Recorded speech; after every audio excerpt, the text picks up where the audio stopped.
今仔日是24节气的国语，有一句俗语话讲：国语保老母，立夏保老爸。民间传统是会伫咧国语即天，查某囝穿猪骹面线，互后头厝的老母食一个身体勇健、保平安。所以嘛，有人讲这国语也就是咱台湾版的母亲节。 一大鼎 QQQ 的猪脚，一碗芳过一碗。猪脚面线伫台湾代表添寿保平安的意思。较早咧做生日，拢会食猪脚面线。礼拜是24节气的国语，伫国语即天有人甲号做台版的母亲节。查某囝通准备猪脚面线当外家。店头家表示，这是真传统的咧。虽然即马较少人咧做，不过要是有人伫国语到立夏即个期间会来买猪脚当去服侍大，而且无共部位拢有特别的含义。一般吼。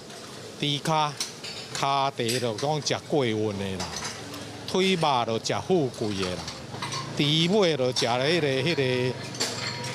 迄个算敢若讲大富大贵，互你年头好甲年尾安尼啦。对，猪脚面线啊，对，啊，这是一种传统嘛，对吧？文化传统，对，习惯。 俗语讲国语保老母，立夏保老爸，意思就是嫁出去的查某囝伫国语即天爱穿猪脚面线，摕转去外家互老母，代表有效替老母添岁数，食到身体会勇健。国语保老母，就是讲伫即天吼，查某囝会使转去看老母，啊，要刷好食的物件互老母保身体。啊，其实主要以前的人拢是买猪脚面线，面线代表长岁数，啊，猪脚。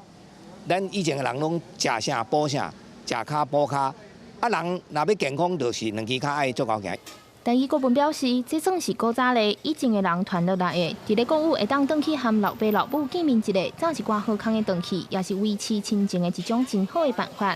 不过目前大家犹原较关心过国际上认定5月份的迄个母亲节，不管是台版或者是国际版的母亲节，拢是咧提醒做人囝儿爱感谢阿母的温情。